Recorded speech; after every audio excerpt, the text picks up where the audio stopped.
रज़ी साहब, जो पाकिस्तान तहरीक इंसाफ है जुमे को इंट्रा पार्टी इलेक्शन कराने का फ़ैसला कर चुकी है। इससे कबल जब इलेक्शन कमीशन का ये फ़ैसला आया था तो तब इंदिया ये दिया गया था कि वो अदालती रास्ता इख्तियार करेंगे पाकिस्तान तहरीक इंसाफ, और इस फैसले को चैलेंज भी किया जाएगा। क्या देख रहे हैं आप? वाकई जो सलमान आबिद साहब बात कर रहे हैं कि एक के बाद एक हरबाब इस्तेमाल किया जा रहा है, या फिर लेवल प्लेइंग फील्ड मिल रही है पाकिस्तान तहरीक इंसाफ को भी? अच्छा, पता नहीं लेवल प्लेइंग फील्ड जो है वो किस चीज का नाम रख के चिड़िया का नाम रखा हुआ है। और मैं वैसे इस बात का हामी हूँ। मैं चूंकि उनकी गुफ्तगू नहीं सुन पाया, मुझे ऑडियो नहीं आ रही थी सलमान साहब की, लेकिन मैं उनके अमूमी ख्यालात जो है उसका हामी हूँ कि लेवल प्लेइंग फील्ड मिलनी चाहिए। लेकिन अब देखिए ना, आज जो है वो हमने सुना कि जो शेर अफजल खान मरवत साहब हैं, जो कि सीनियर वाइस प्रेसिडेंट हैं पीटीआई के, पाकिस्तान तहरीक इंसाफ के, उन्होंने ये अनाउंस किया है कि इमरान अहमद खान नियाजी साहब जो है वो इन इंतखाबात के अंदर उम्मीदवार नहीं होंगे। तो अब पार्टी का अंदरूनी मामला है, हम इस पे क्या कर सकते हैं? अब हम इसको तो डिस्कस कर सकते हैं कि वो कौन सी मजबूरियां हैं। ज़ाहिर है वो कानूनी मजबूरियां हैं जो इनसे पहले बेनजीर भुट्टो साहिबा के सामने रही हैं, उसके बाद नवाज शरीफ के सामने रही हैं, और अब इमरान खान साहब के सामने है। वही कानूनी मजबूरियां हैं ना जो सबके सामने रही हैं।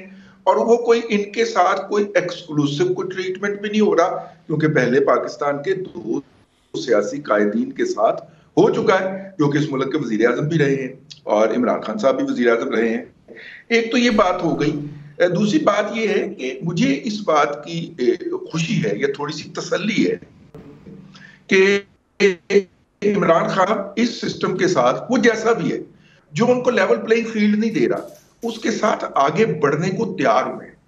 उन्होंने पार्टी के इंतखाबात का इंदिया देकर और अपनी पार्टी को कह के कि इलेक्शन कमीशन की कानूनी जरूरियात के लिए आप इलेक्शन करवाइए, वो सियासी अमल के अंदर आगे बढ़े। उनके ऊपर पाबंदियां हैं जिसके वो दाई हैं कि मेरे ऊपर पाबंदियां हैं या हमें क्रश किया जा रहा है। इसके बावजूद भी इमरान खान साहब वो लीडर हैं जो कि अपने सियासी मुखालफिन से हाथ नहीं मिलाया करते, और जहां पे उन्हें लीडर ऑफ द अपोजिशन के साथ बैठना होता था, वहां पे वो आर्मी चीफ और आईएसआई चीफ को भिजवा दिया करते थे।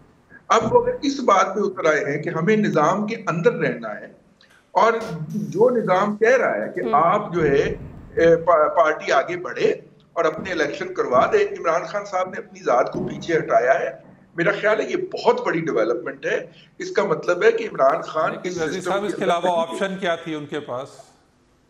इसके अलावा ऑप्शन तो टोटल टक्कर मारने वाली थी ना दीवार के साथ, और वो टक्कर मार रहे हैं। 9 मई को उन्होंने टक्कर ही मारी थी ना आदिल भाई। 9 खबरें तो ये भी आ रही हैं वैसे कि गौहर खान जो है उनको चेयरमैन इलेक्शन कमीशन ने तो कह दिया था 20 दिन में इलेक्शन कराएं वरना आपका बल्ले का निशान वापस ले लेंगे। उनके पास इसके अलावा ऑप्शन ही कोई नहीं थी, या तो वो अदालत जाते या फिर जो है वो इलेक्शन करवाते। तो उन्होंने आसान रास्ता तलाश किया है।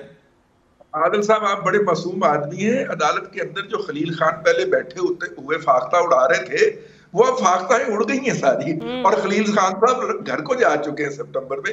इसलिए अदालत जाने का अब कोई बनता नहीं था, इसलिए उन्होंने ये ऑप्शन लिया है। लेकिन मैं इसे पॉजिटिव देखता हूं कि उन्होंने सियासत के अंदर रहने का और सियासत को आगे बढ़ने का मौका देने का जो ये ऐलान किया या इरादा जाहिर किया है, ये पाकिस्तान की सियासत के मुस्तकबिल के लिए एक खुश आइंदा कदम है। ठीक है।